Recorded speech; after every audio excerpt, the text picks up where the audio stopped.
make sure I'm sharing the right screen. Okay, cool. Where'd you go? There you are.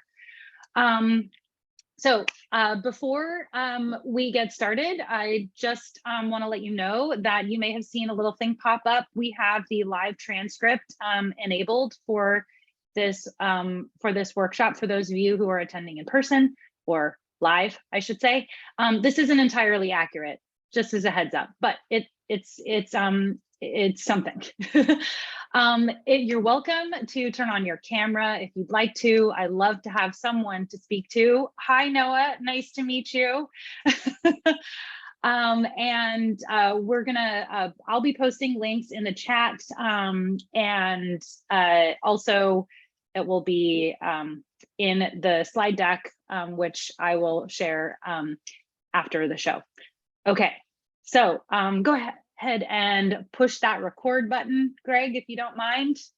I just did. Sweet. All right. So welcome to our Fall Flex workshop about universal design for learning. Hello, everybody. So nice to see you. My name is Jenna Trench. I am biology faculty here at CRC, currently reassigned as the online course design coordinator for the Los Rios Fast Track program. I am accompanied by Greg. Hi, I'm Greg Beyer. I'm the distance education coordinator here at CRC. Awesome. So feel free to ask your questions in the chat. If you would prefer to save them for afterwards, you now know Greg and we are always happy to answer your questions via email or if you drop by one of our other Zoom sessions. Okay, so why are we here today? Well, presumably you're here to learn about what universal design for learning is. Maybe you've heard about it, but maybe you're not quite sure what that actually means in practice. So we're first going to talk about why universal design for learning is important. Like, why would we want to do that? And this applies, although both Greg and I are distance education faculty, this does apply to classes that are face-to-face, synchronous online, or asynchronous online. And then we're going to talk about what UDL is and how to apply universal design for learning to your courses. So first off, why are UDL and accessibility important? I'll start off with this. Oops, wrong one. Where am I? There we go. I will start off with this image. Oh, sorry, it's a little low resolution there. So this image is meant to represent a variety of individuals that may be in your classes. And so what I see when I look at this picture is I see neurodivergence. I see individuals that may have limited hearing, vision, or mobility. Those that are currently being treated for an injury or an illness, such as cancer and diabetes.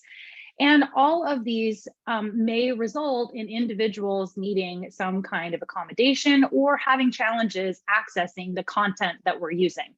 Chances are you know someone that falls into these categories if you don't yourself. So really, when we're talking about universal design for learning, we're talking about accessibility and inclusion. We've had a lot of conversations in the last few years about inclusivity and equity, and accessibility is a really important component of that. And one of the ways that we can make our courses more accessible to all students, not just those who are able-bodied, are using universal design for learning principles.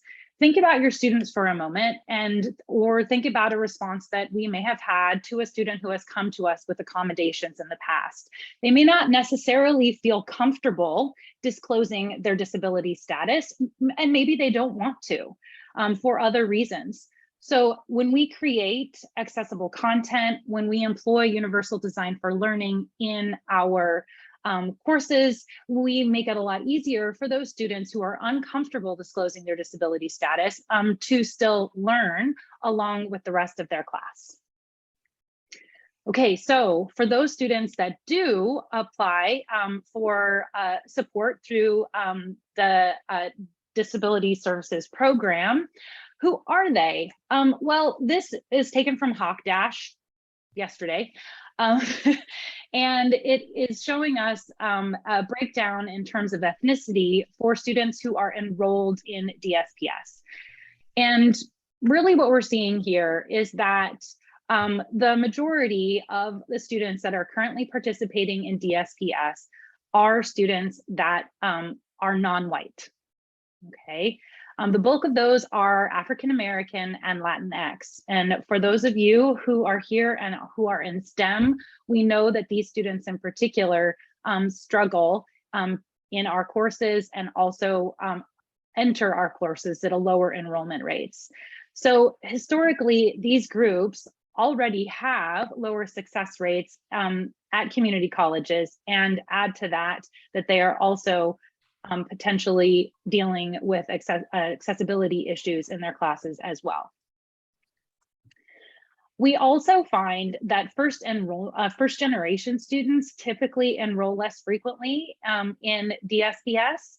So that means that students who are new to college, who are coming from families where there are no college educated adults, they may not be aware of the services, or there may be some stigma attached to them.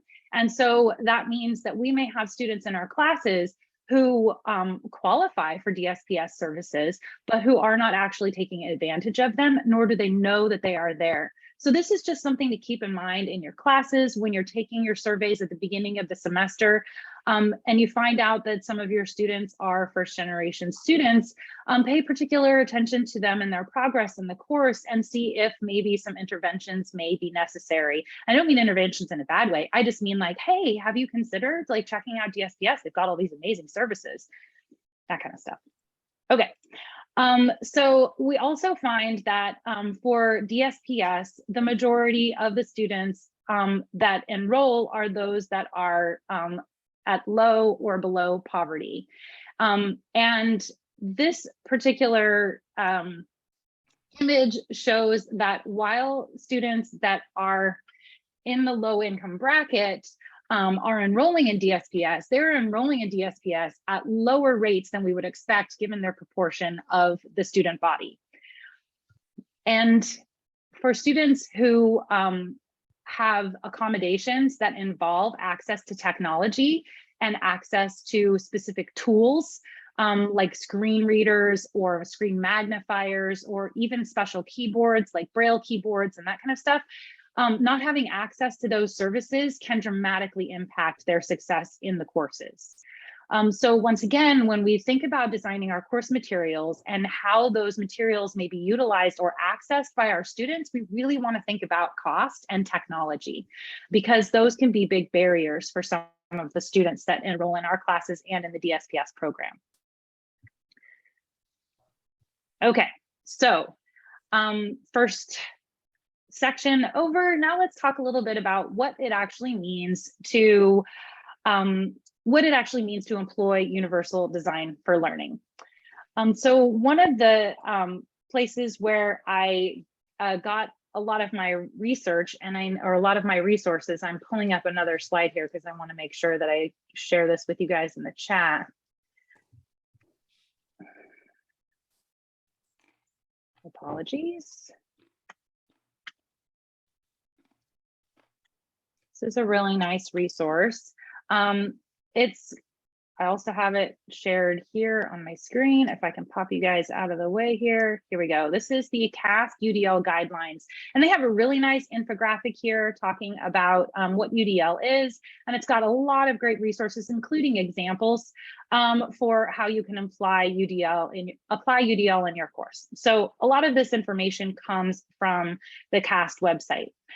So universal design for learning, in summary, is a teaching approach that creates an inclusive and accessible learning environment. So inclusive meaning all students can actively participate in the course and engage with the content and with each other, and accessible referring to the fact that there are no barriers to access that content. In the case of online courses, that could be digital barriers like document formatting, or the needs for accessing something with a mouse rather than with a keyboard. And of course, in a face-to-face environment, that could be simply just, doors, stairs, seats. So there are recommendations for developing courses or course design to make things more inclusive and accessible, including multiple means of engagement, representation, and action and expression. Now, when I first learned these terms, I was like, what does that actually mean? So that's why we're here today. We're going to translate this into like legit what you can do in your class, and what these things mean in practice. Okay, so the goal with the first element of universal design for learning is multiple means of engagement, okay? And the goal for that is to create purposeful and motivated learners. So when you think about engagement, you think, oh yeah, my students, I want them to pay attention. I want them to like my content. I want them to be motivated to continue in the course and persist. Okay. So when we think about our course design, there are some questions that we can ask about our students and also about what we're providing them. So one of the main questions is, are they interested in the topic, right? So, well, for some of us that teach GE classes, they may not be interested. They're there because they have to be. And so we need to think about how we can engage them, how we can help them be interested in that topic. We also have a variety of learning styles in our classes. And I know there's a lot of discussion about like, you know, whether learning styles are real or are a real thing or not. And we're not going to go there today, but really there's usually a preference for students about whether they prefer to work individually or prefer to work as a group. And there are some students who are like, yeah, whatever works, that's great. And then there are others who are like, man, I really need a study buddy. I really need somebody to engage with to keep me motivated and to help me learn the material. And so we want to think about that in our course design. Are we providing those opportunities? Okay. And then finally, as far as engagement goes, and this is really something I certainly in biology struggled with when I teach non-majors biology. It's hard sometimes to think like, okay, well, what is the transferable skill here? When I look at my learning objectives, I'm not really seeing transferable skills if someone's a business student. So we may sometimes have to think a little bit outside of those learning outcomes to identify what those skills are that students will demonstrate, those competencies that they will demonstrate that will actually be using later in life, or even in another class. And that also helps with engagement, believe it or not, because students they're buying in. They're like, oh yeah, this is going to be useful for me. I should pay attention. I should try hard. Okay. So how do we engage our students? How do we get them interested in the content? Okay, well, one way, and this is something that I learned, gosh, Craig, was it the equity and culturally responsive teaching? I don't remember exactly which course we first talked about this. But anyway, if you've taken the Foundations of Canvas course design training, then you've probably learned about engagement hooks, because our Module 2 discussion talks about developing an engagement hook for your class. So engagement hooks are these handy little things that you can do in any element of your class. You can do it when introducing a topic, like each week in your announcements or at the beginning of a lecture, but it's something that you can use to spark their interest.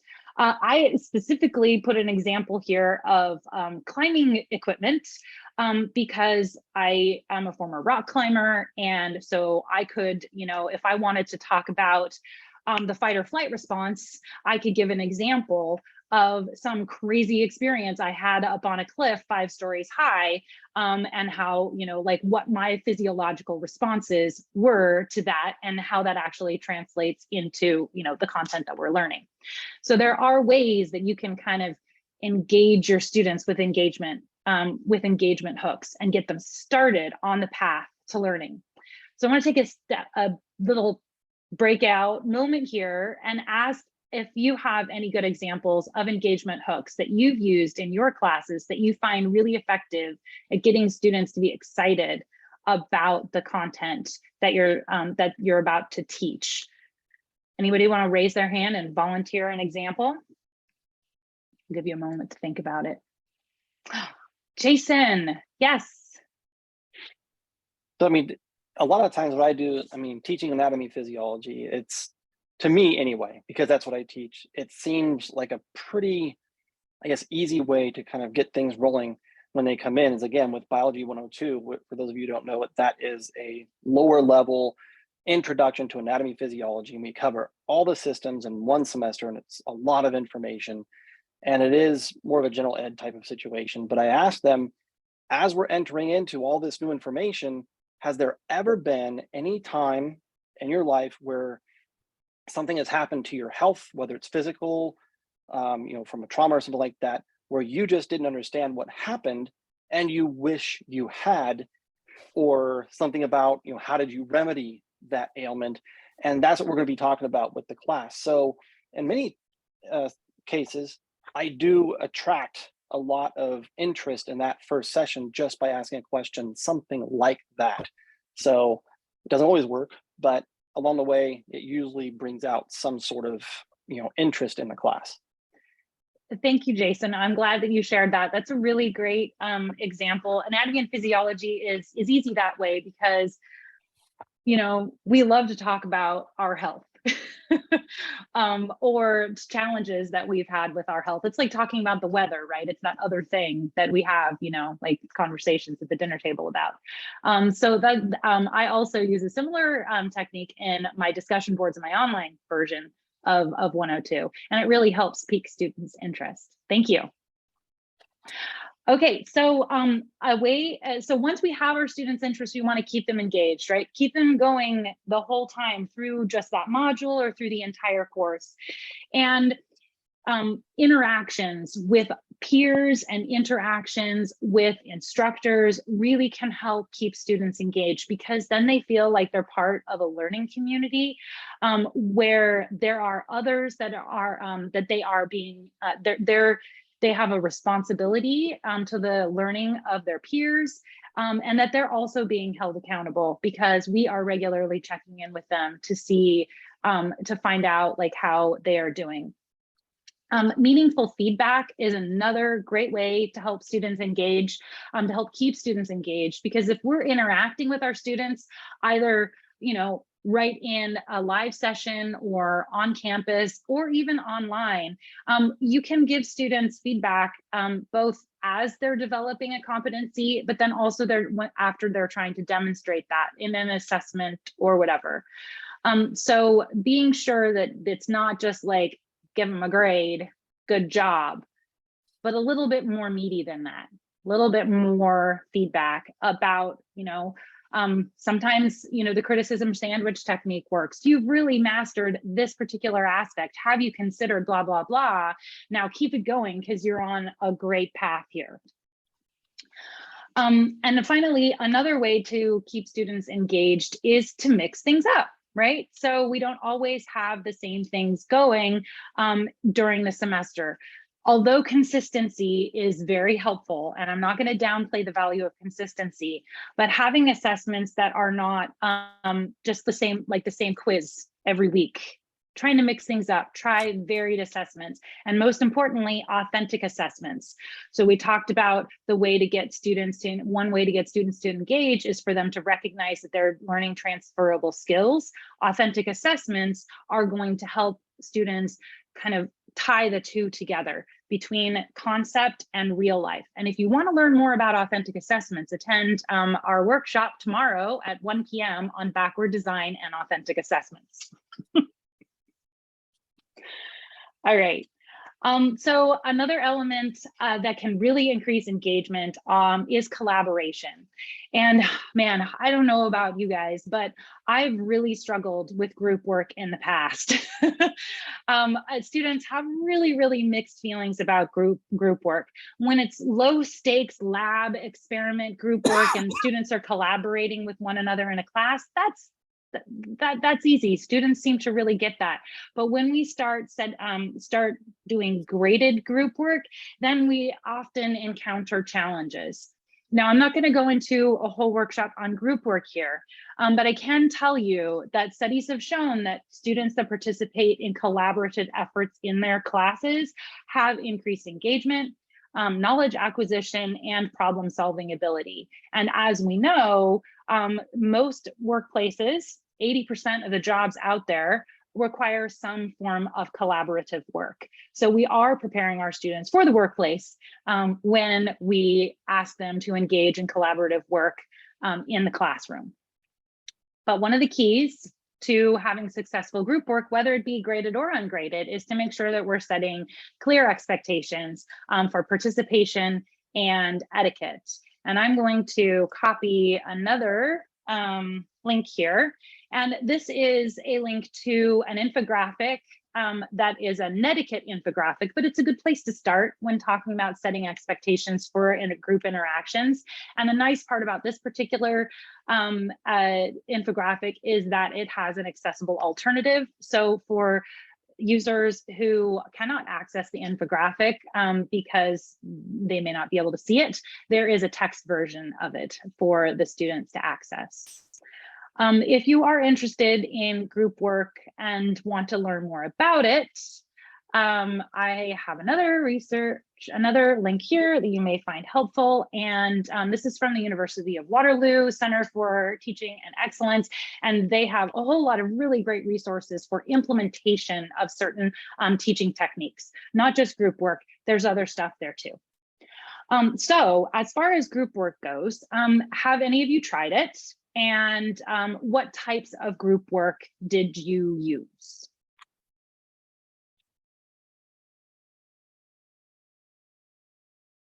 I've tried Noah. group work, but I haven't, not for an online class. Okay, well, it doesn't necessarily, UDL applies to all courses, not necessarily just online. So what sort of group work have you done in a face-to-face class? So I put together a kind of like biology and current events project where students, so I divided the class into groups, and each group picked a like science in the public debate kind of topic, right? So whether it's like teaching evolution in schools or climate change denialism or vaccine hesitancy or anything. And each group got their topic, and then individually within the group, each student did like a write-up on the topic. So they did, each group member got to do some research into the topic. And then I had a kind of like presentation, but not just like more like each group facilitated a class discussion. So they like presented on the topic and also had to come up with some kind of engagement tool. So it was kind of a like mix of like a individual and group project. And what did students think of it? I think, I mean, overall positive. There were some groups where people were complaining about, people, the person who they had to carry. I feel like that's like always the complaint that students have with group work. But overall, I think it went really great, and the class discussions were really great, and I was really happy with that format of a group project. I was hoping that having an individual write-up to start meant that everyone, at least had to do some work and research into the topic, so that there was, some degree of equal, contribution. Right. Yeah. And the other thing that you achieved there is you helped them make connections, right? Not only connections with each other, but also connections with the world outside of your immediate classroom and the concepts. And so that's an authentic assessment. Yay. So thank you very much for sharing that. And, like these activities where students are just interacting with each other on a single event during the course of or a single project during the class, that's a great way to start, right? Start small. And then, as you feel more and more comfortable with it, you can start employing more and more techniques like this. It's always good, as with any new teaching technique, to try it out once or twice before you decide to apply it across the board, right? Okay, let's see if I've missed anything in my notes for this. Oh, yes. Okay, so I did want to mention that if you are going to be using Canvas for collaboration, there are a couple of features that you may or may not know about. And this actually can work for face-to-face courses as well. So there is the ability in your settings to set up so that students can create their own groups And so you can allow students to create their own group area within Canvas where they can have discussions. And this is wonderful if you want students to connect with one another outside of class, to have a study group, for example, or maybe it's an interest group or something like that. So that's one of the nice components of Canvas. There's also Canvas collaborations, which I'm sure Greg can probably talk more about. But this is a way for students to collaborate on a group project within the Canvas using a shared Google Doc or Google spreadsheet or a Google presentation. And so they can do it within the confines of the Los Rios Google Apps. So their stuff is all, you know, not on a personal server, but in class. And it makes it easier for them to turn it in at the end as well. Okay. All right. So let's keep going. All right. So I think this is the last one for engagement, which is our first element of universal design for learning. And that is helping students identify those transferable skills that they are going to be learning in the class that will be useful elsewhere, right? If students recognize that what we are teaching them is going to be useful beyond the immediate getting an A, then we are more likely to get their engagement and their buy-in going forward. So what skills can we teach in any class that are useful for careers or an academic goal, or even for your personal life? And one of the first ones that came to mind was growth mindset. And as a parent, and as someone who was raised and educated with a deficit mindset, this is a real challenge. Demonstrating growth mindset with our students when we are maybe not necessarily applying it in our own lives, it can be really challenging.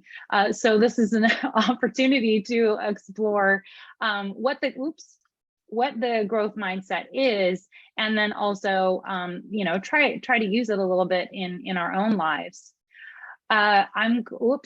Once again, I opened the link instead of copying it. Silly me. I am going to try to copy a link for a TED Talk and paste this in the chat as well. And don't worry, once again, if you are watching this remotely, you'll have access to the slide deck and you'll be able to see these links in there. So this is a link for a TED Talk from Carol Dweck, who is, I believe she's kind of one of the primary researchers on how growth mindset affects performance. And it's a wonderful TED Talk talking about what that means and how you can help your students develop this really important tool, the tool, I suppose, of resiliency and persistence and belief in oneself. Okay, so another technique that we can help students develop that is a transferable skill, regardless of where we're looking to transfer, life, academics, profession, is metacognition. This is something that may come naturally to us. I mean, we were successful students, right? Here we are, we're now educators. And so metacognition may be relatively like straightforward for us, but it isn't necessarily that way for our students. And so helping them get used to setting goals, not long-term goals, short-term goals, achievable goals, and then organizing their time, organizing their stuff, so that they are more likely to stay on track. And then also reflecting on progress, recognizing maybe missteps or things that really worked out well, and then moving forward with that. With the metacognition, a really easy way to do the self-reflection is to have a little journal kind of assignment where you ask students to reflect on their progress in the course. How are you doing? What's going well for you? What's not going well for you? What do you need from me? What do you need to do? And this just gives students an opportunity to try out this self-assessment technique, which they can then start to do to take stock in their lives elsewhere outside of your class. And we already talked about the last transferable skill, which is collaboration and working effectively with peers.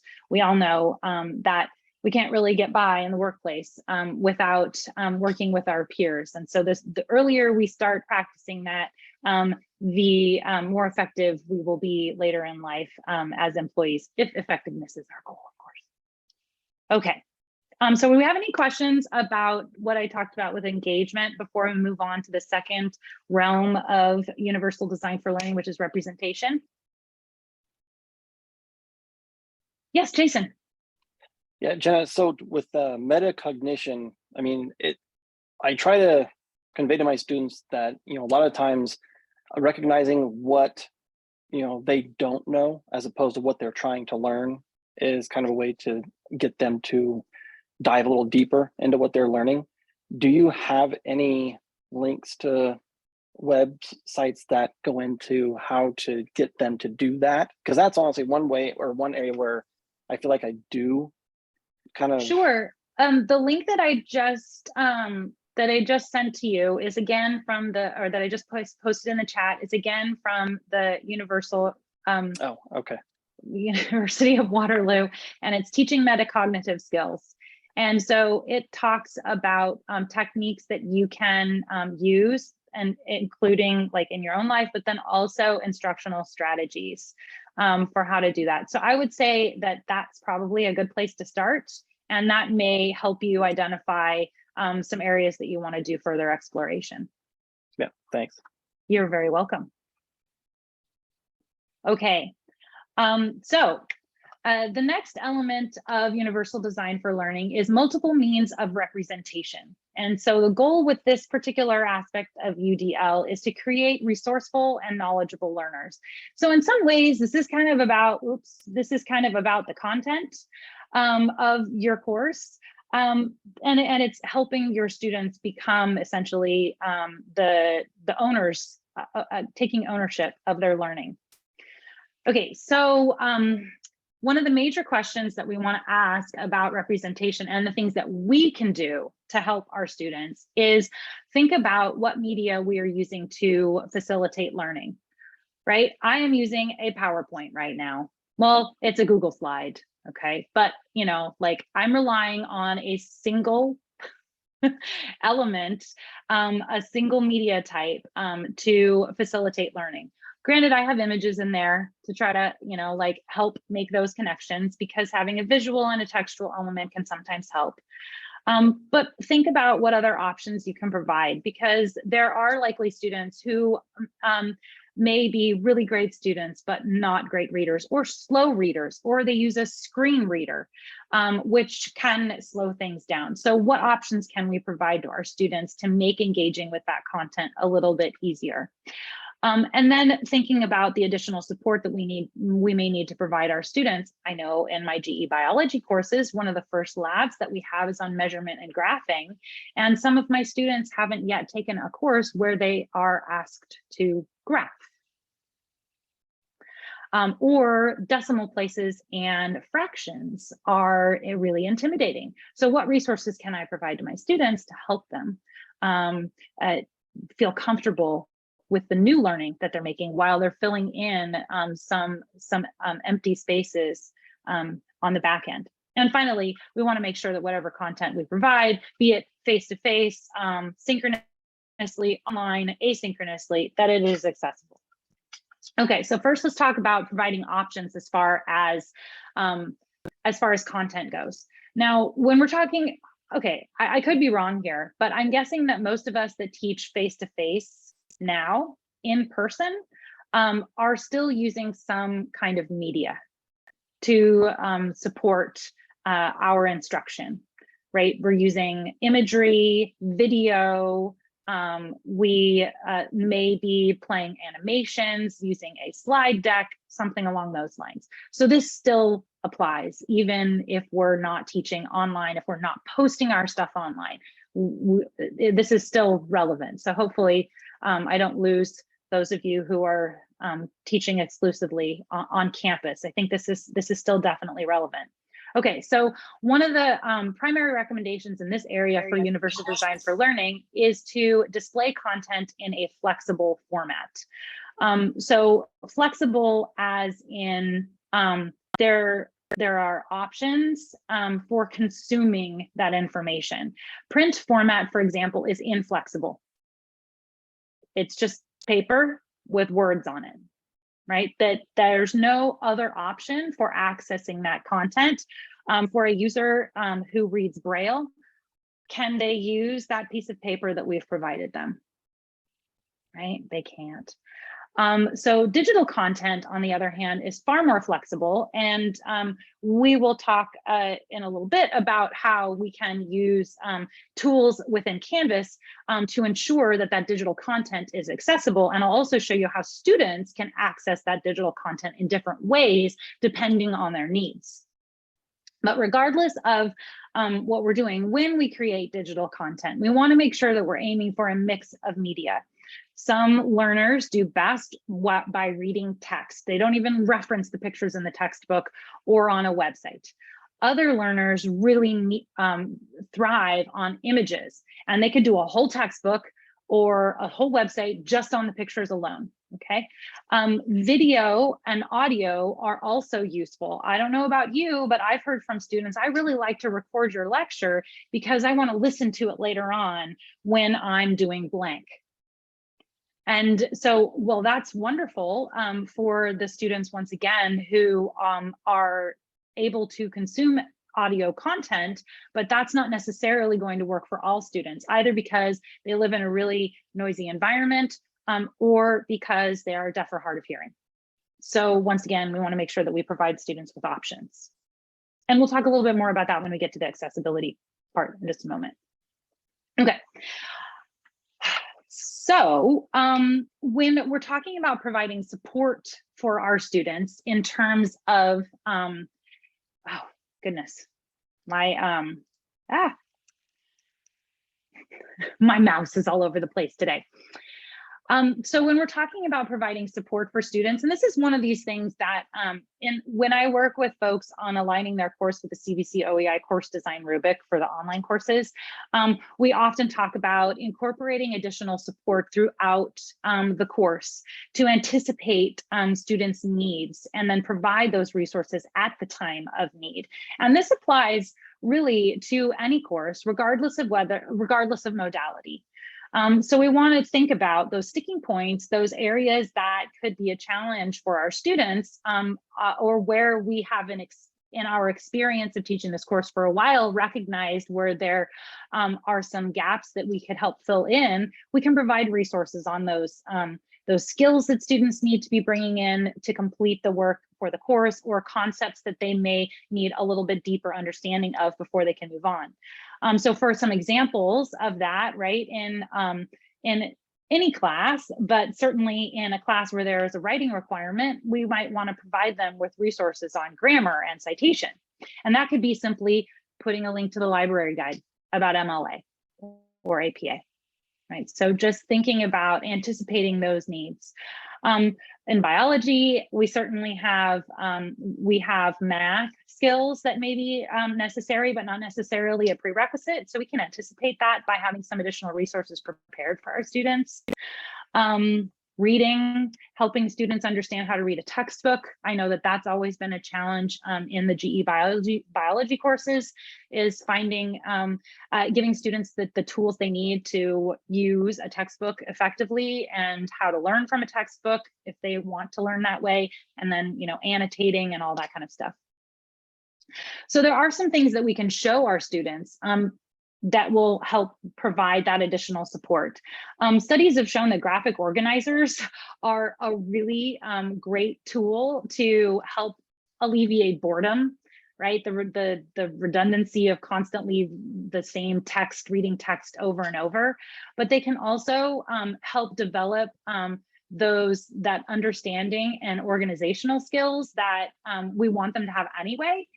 So if we can help our students concept map or use Venn diagrams, then that can help them develop some of these higher order thinking skills without actually having any kind of like, this is kind of leading up to a major assessment, not the actual assessment itself, to help students with their organizing all of their thoughts and their concepts. And it's more engaging than just making a lecture outline, right? So, again, graphic organizers are not necessarily going to work for all students, but it is something worth thinking about. Okay, and then another support thing, and I mentioned this with reading before, is helping students to learn how to annotate and take notes. So really, we're teaching students how to be students, effective students. And some of these tools are available, through the Reading Writing Center or through the Math Center. And we really can just direct students to those so they know, so that they know that those resources are available, because they may not actually know. So that's where we come in. All right, so, yes. You mentioned about graphic organizers, Mhm. but what is that about? It's because I'm teaching economics, so there are a lot of graph involved. So I'm just Sure. curious. Yeah. Okay. So graphic organizers are essentially an image or a visual way of organizing information. So the example that we see on the screen here is a Venn diagram. It's using a series of overlapping circles to represent different concepts, or it could be events if you're doing history, or elements of some aspect of your economics course, if there are different components that play into the same phenomenon.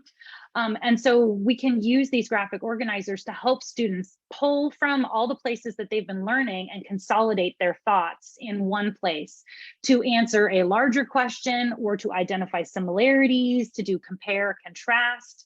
And sometimes for some learners, graphic organizers are an easier way to get a handle on the big picture and the details than writing it out in a list format. I love lists.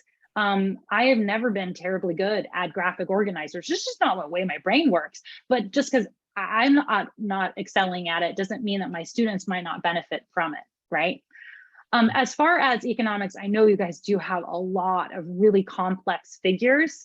That is actually a whole nother workshop where we can, or a private session where we can talk about making those graphics, those charts and graphs accessible to students, because I've had conversations with economics instructors before, and it's a real challenge. We have the same problem in biology too. So did I answer your question? Yeah, but I mean, I want to know different like tools to do that. But if you have any like examples, but different tools for using graphic organizers to help with content. yeah, right. Yeah. Okay. You know what? Can you send me an email? And Right. I'll provide you with some resources. Okay. Good. Okay. Awesome. Thank you. Okay. Any other questions on this slide before we move on? Okay, so we're going to move on to the accessibility portion. And for those of you who know me, you will be very surprised that I managed to limit the accessibility, or I limited the accessibility part of this presentation to 1 or 2 slides, which when you're talking about universal design for learning is kind of hard to leave that out. But I did that intentionally because we have loads of workshops on accessibility that I did last year for the CRC OER award program. And you will find those on our website under, where was it? Professional Development for OER ZPC. And these are all the videos on accessibility that I talked about last semester or last year. So I will put this in the chat for you all. Okay, so back to accessibility. Okay, so I've got some biology folks here. I have economics. What other disciplines have we got here? If you want to just pop them in the chat, that's fine. Math, psychology, Spanish, culinary, whew, nursing. Okay, you guys are going to challenge me. Okay, so in a nutshell, with regards to creating accessible content, we want to think about the type of content that we have. And if our content is like a podcast, okay, or we're sharing a podcast, we want to make sure that there's an accurate text version of that for students who either prefer not to listen or are unable to listen. For video, we want to make sure that there are accurate captions. For our live session today, we don't have accurate captions. We have live captions, which are automatically generated and they're not going to be accurate. Accurate captions will have correct spelling and punctuation. If there are any sound effects like that would be included as well. Accurate captions generally come after the fact, and good news for all of you, we have a captioning service available where you can submit all of your inaccurately captioned videos and get those captioned. And Greg, could I ask you to put a link to the captioning service in the chat, if you wouldn't mind? Okay, so if we have content that is really text heavy, right? You've got a handout or a reading and it's just like all text. Okay, this could be challenging for some students, maybe not necessarily like requiring an accommodation, but we want to think about the variety of preferences for accessing material, and we want to make sure that there are visual supplements. Those visual supplements, however, the graphs, the images that we include, the figures that we include, we want to make sure that those are accurately described using something called alt text or some other text alternative, especially if it's a complicated graph or figure like we have in biology or in math. You may actually, like if it's a graph, for example, you may actually want to provide the function and a data table for that, for your students who are unable to access the image of, and unable to see the image of that figure. I'm at the end of our presentation. I have some links for a couple of accessibility courses that are now self-paced, free courses that are being offered by the CC Technology, California Community Colleges Accessibility Center, and one of them is specifically for STEM. I would suggest that those of you who are in STEM or are in any field that employs like graphing, definitely go check that out. Okay. So far, we have talked about two elements of universal design for learning. We've talked about engagement, right? Making sure that we're keeping our students engaged. We're getting them engaged, we're keeping them engaged by showing them, one, how the stuff is cool, and giving them an opportunity to interact with one another, and then also showing them that they're going to develop transferable skills. And we've talked about how to present the content in ways that is accessible to a variety of learners and learning preferences. So the last component of universal design for learning is action expression. The goal with this is to create strategic and goal-directed learners. From an instructional standpoint, this is really kind of where we start talking about assessment.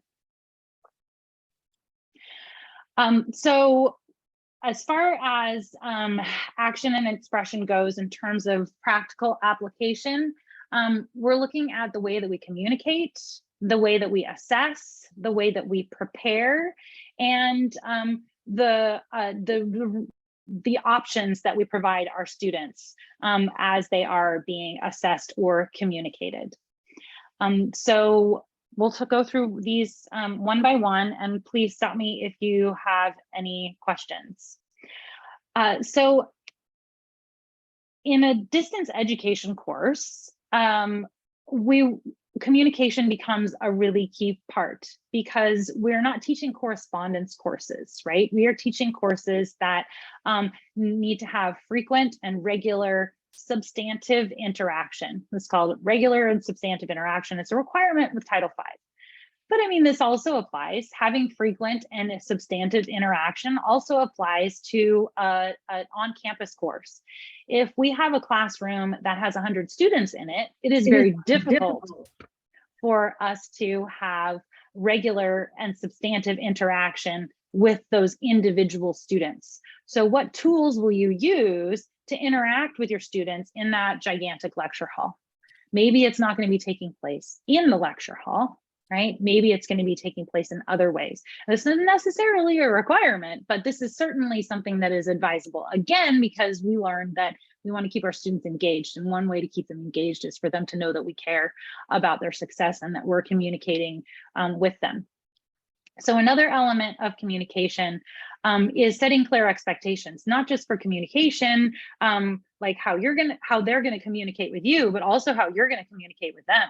And that helps them hold you accountable. So if you slip up, and I'm sure you've had this, where you've had students be like, man, it's been like a week and a half and I have not received my homework back, right? So we want to make sure that those expectations are set, and to help keep us accountable, but also keep our students accountable. And then also providing students with frequent feedback. Now, does that mean you necessarily have to provide feedback, like detailed feedback on every single assessment if you have, like 5 assessments every week? Maybe not.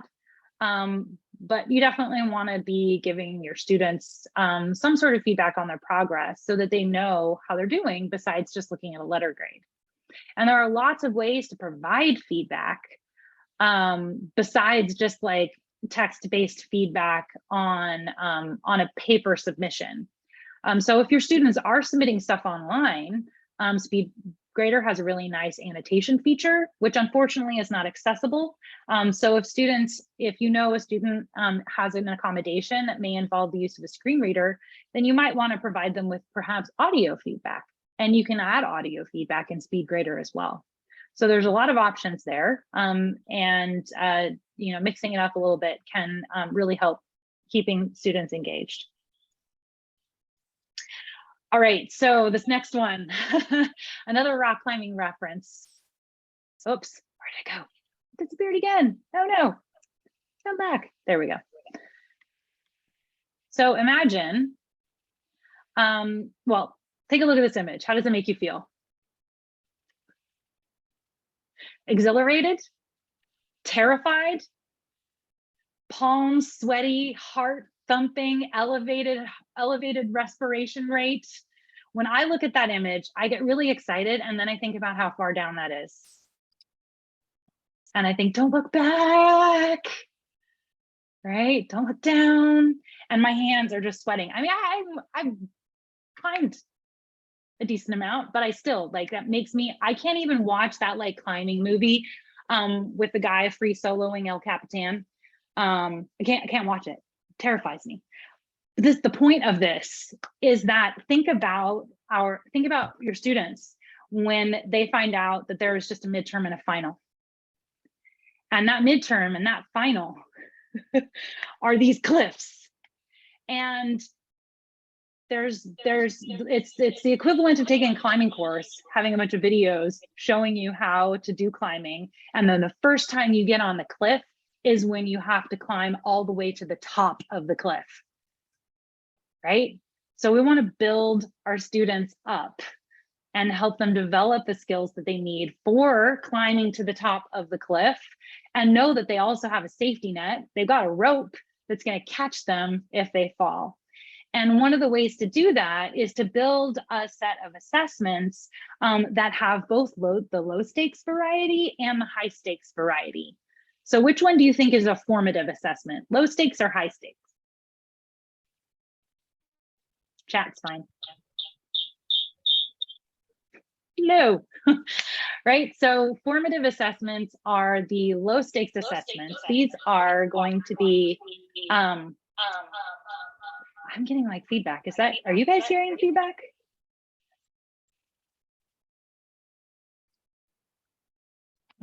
Jen, everyone else is muted, so try now.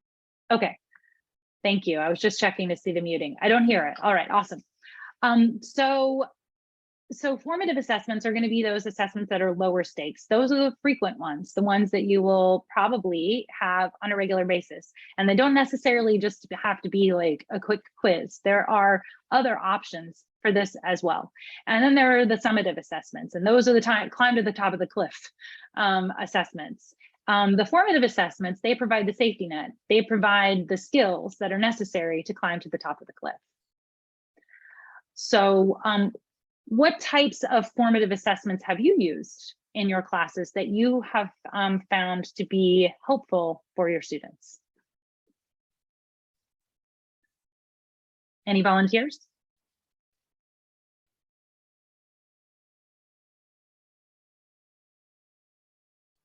Clicker questions during lessons? Yeah, that's great, right? That's really low stakes. It's often anonymized, so students don't even their name doesn't like pop up broadcasting the answers or their name associated with an answer. So that's a really great way to check comprehension, and then you can provide immediate feedback to the group as a whole. And it's very low stakes because there's probably no credit. And even if there is, at least as far as the student is concerned, it's anonymized. So that's a really nice one. Thank you.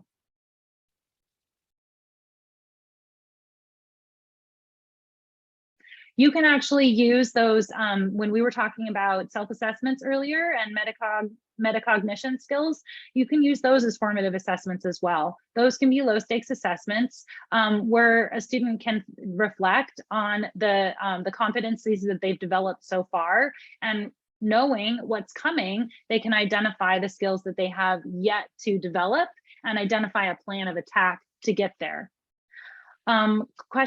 Comprehension checks, those are a great way. You know, if you've got a lot of terminology and you want to make sure that the students are confident in utilizing that terminology, those are also good options. I'm going to skip to the next slide because this is also where formative assessments come into play. When we think about, once again, our cliff, our big mountain that we want our students to climb up, we want to make sure that they have the skills, right, to make it up to the top. They know how to use the ropes. They know how to do the climbing moves. They know how to protect themselves when they're on their way up. And so those formative assessments help them build towards that so that they can practice and get feedback on the skills that they're developing as they go forward. And then when they finally get to that summative assessment, project, paper, exam, major presentation, final creative work, whatever it is, they've already had the opportunity to develop competencies and all of the requisite skills for that major summative assessment. This takes planning. Scaffolding learning, right? This is often an element of backward design where you know what your final product is, and then you back build from that to help students develop the skills. If we start with the content and then go forward, sometimes that scaffolding doesn't exist. We've got the content, we're assessing the content with our midterm and our final or our paper, and then there's nothing kind of in between. So it often helps to think about the end first and then identify what students need to get to that end.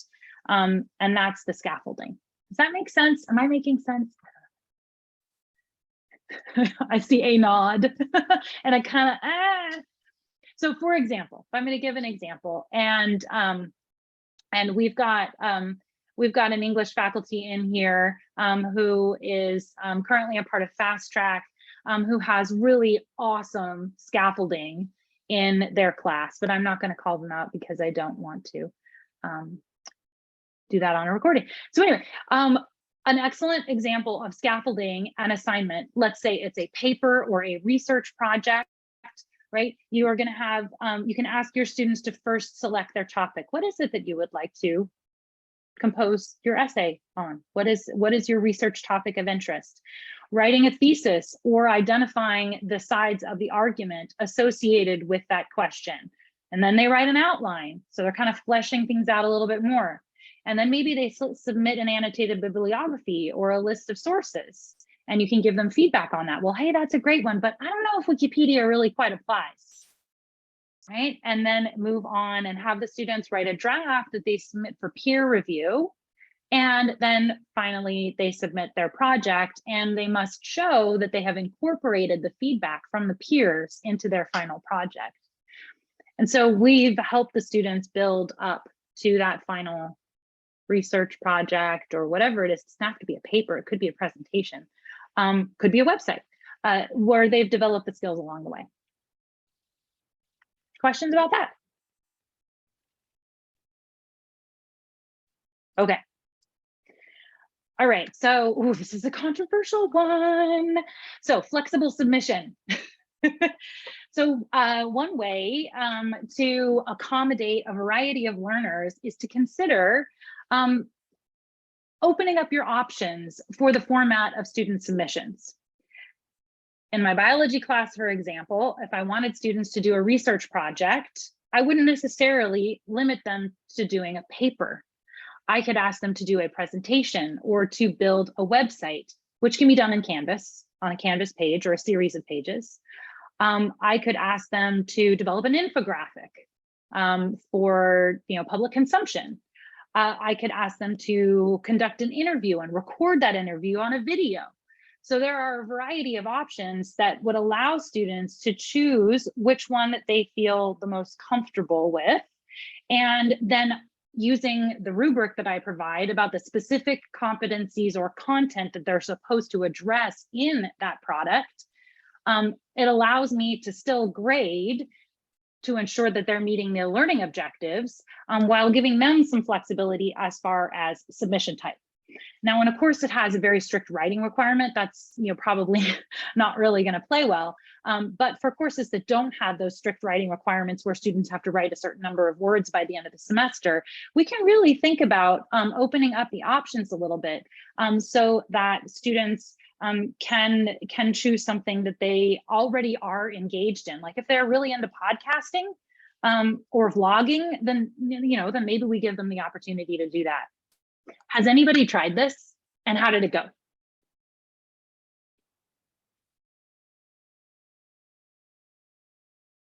Greg. Thank you. I did try this. I had I have a summative assessment for my history classes,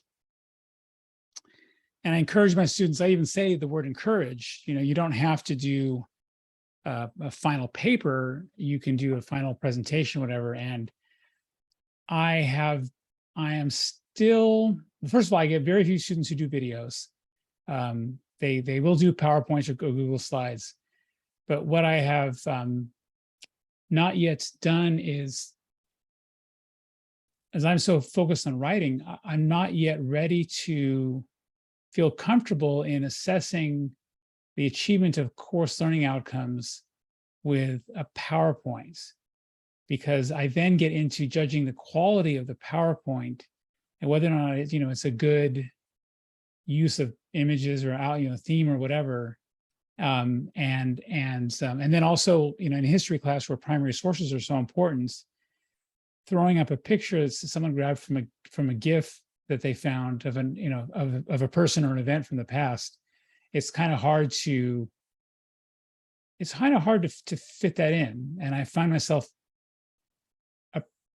having a hard time grading the non-written work, because that's what I'm used to, is grading written work, but also trying to respect that. I find that respecting this idea of giving them a choice in this particular assignment is a challenge. Yeah, I can see how that could be. And I think, we've all probably at one point in our career, maybe we do still, if we have a presentation and we want to, we ask students, well, when you do your presentation, you should be dressed in a professional manner and don't go, and so again, right, how does that relate to the learning objectives?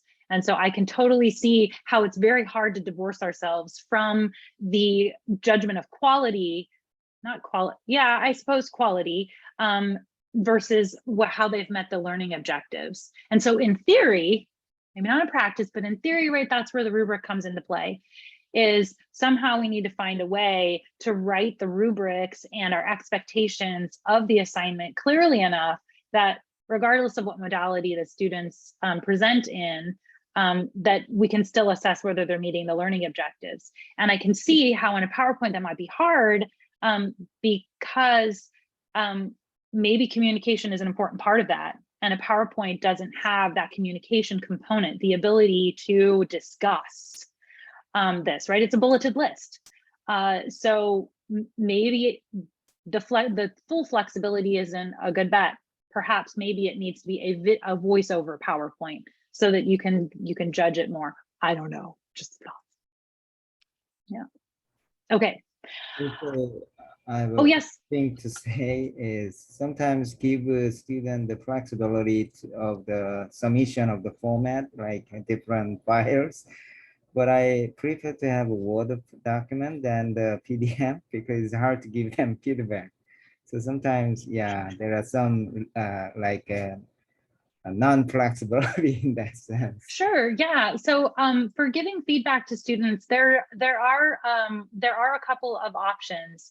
If we're talking about providing feedback to students on documents, I don't know if I actually have an assignment pulled up right now where I can demonstrate that. But SpeedGrader does have the option of annotating directly on the student submission within Canvas SpeedGrader. So if a student uploads a file, you can upload that file preview and then you can add your annotations. This is okay, but it is not 100% accessible. So that means that a student who may use a screen reader or be colorblind may struggle with seeing some of the annotations or accessing the annotations that you place on them. If you prefer to annotate or provide comments within the actual file that the student gives you, you can access our Adobe Creative Cloud subscription that we have, or license that we have for all CRC faculty, and that will allow you to annotate on PDFs that students submit, as you know, as you would with adding feedback within the comments of a a Word doc. Does that help at all? So I need to ask you about that if I wanted to let them submit in PDF.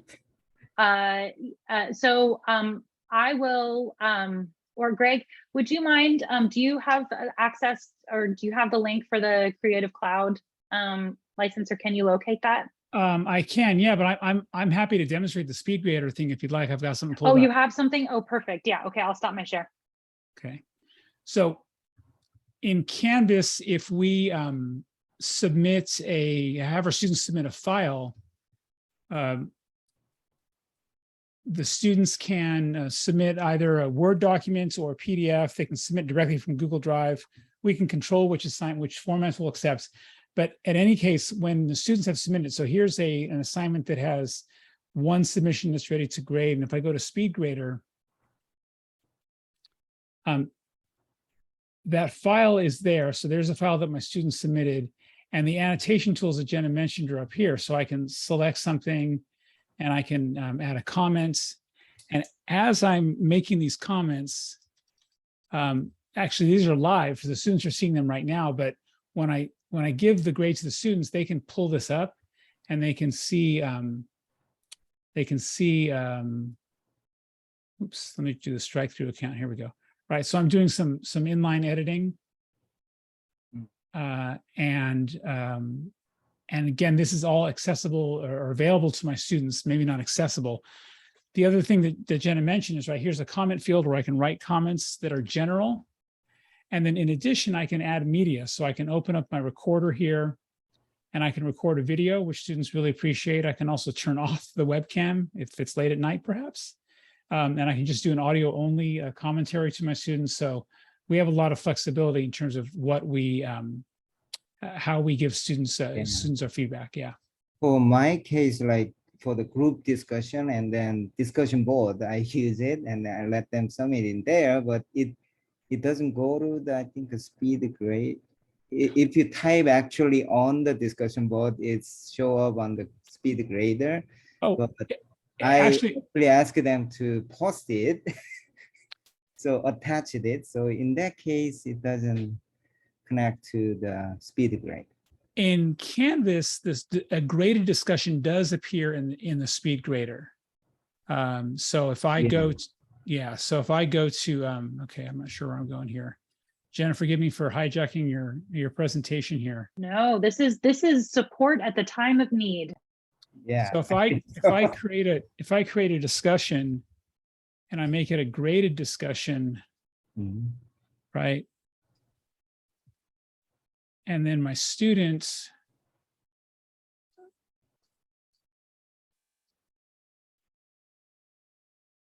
makes a post on the discussion.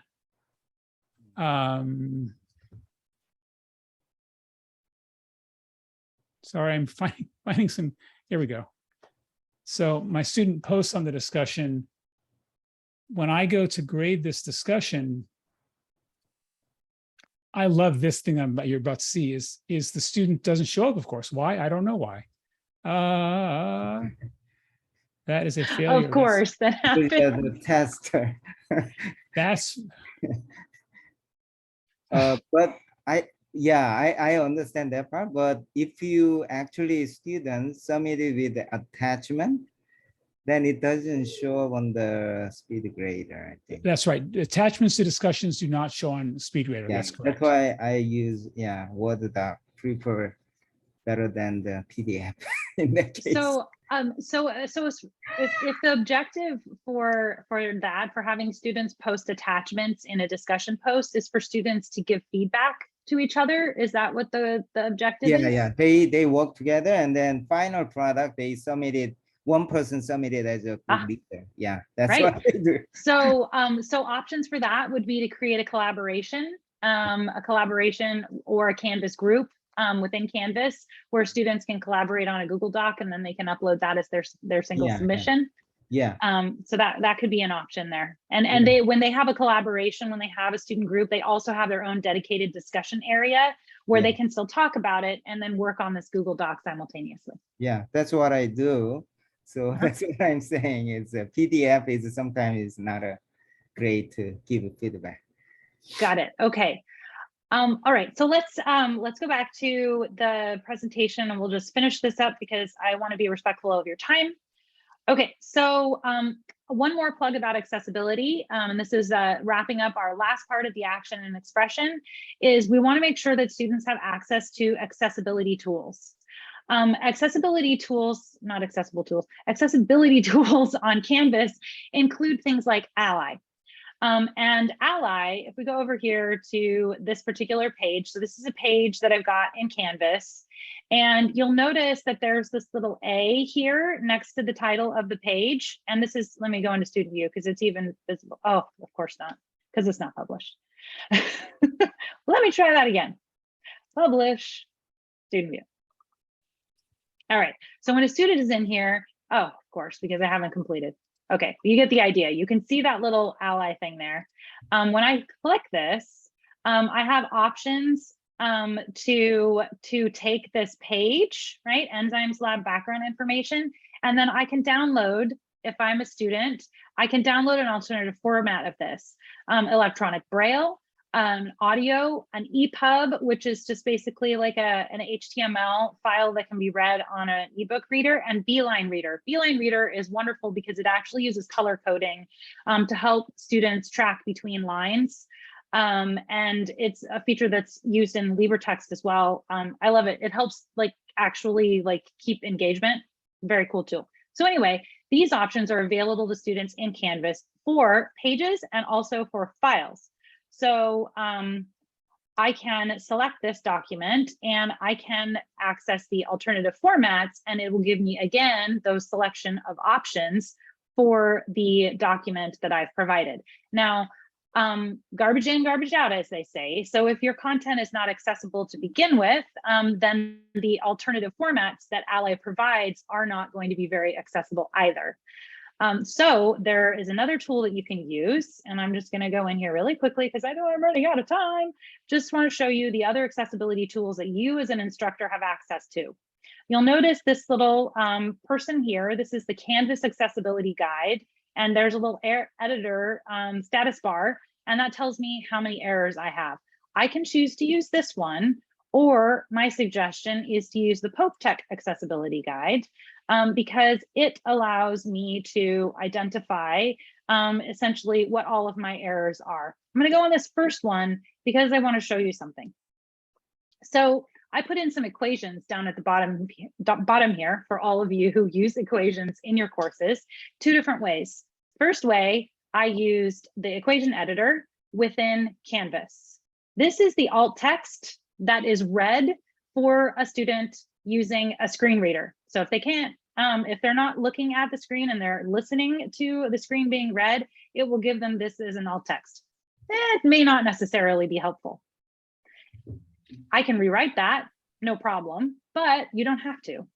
This is an image I have recorded. Wait a second, why didn't that there we go. So this is my second image, and this one has beautiful alt text that is in plain speak. And I used a new tool that we have available to us as instructors called Equatio. And Equatio is an accessible equation editor that we all now have access to. And soon it will be on the single sign-on page down at the bottom here under accessibility tools. So just keep your eye out for that. And Equatio allows us to create equations, but it's smart, and it actually converts that equation into what we call math speak, which is like spoken math, not LaTeX. If you want to learn more about that, I can schedule a demonstration for you if you'd like. Isn't alt text limited to 120 characters though, as far as what it's reader? I think JAWS stops at 150 characters, which is the screen reader that everyone in Los Rios will have access to for free very soon. Does that automated thing limit it to the 150 characters? No, it doesn't. You can go as long as you want, and you have to check it yourself. Okay. Yeah. So yeah, that is a problem with the equation, excuse me, with alt text. And I have a word, excuse me, I'm going to go back here. I have a workshop on, somewhere in here. I thought I had a workshop on images, but maybe it's not here. I will locate that and send it to you, Naomi, because I have a video about creating long descriptions for complex images. Okay. Oh, did I miss anything here? Right. Okay, so students also have access to assistive technology. Sorry, gotta go fast. Okay, so this is my shameless plug for the CRC OER Award Program. As you know, open educational resources are inclusive learning tools that can be, in some cases, free. Well, they are free, but they also can be more accessible than publisher content. For example, LibreText. LibreText has a whole team devoted to accessibility. And if you adopt some of their LibreText stuff, you can be assured that within the next, few months, everything will have been evaluated for at least some of the core components of web accessibility and content design. So consider accessing, checking out the LibreText if you haven't already. We also have a program for document remediation that is ongoing. If you have open resources that you need remediated for accessibility, we have a contract with an outside vendor who will do that for you. I just got my lab manual back from them, actually. All right, and then this slide deck has some resources on here, including those Canvas accessibility and STEM accessibility courses that I mentioned, plus the ZTC website and these two UDL resources. So I'm going to stop my share, and I'm going to thank everybody for coming. I'm going to stop the recording.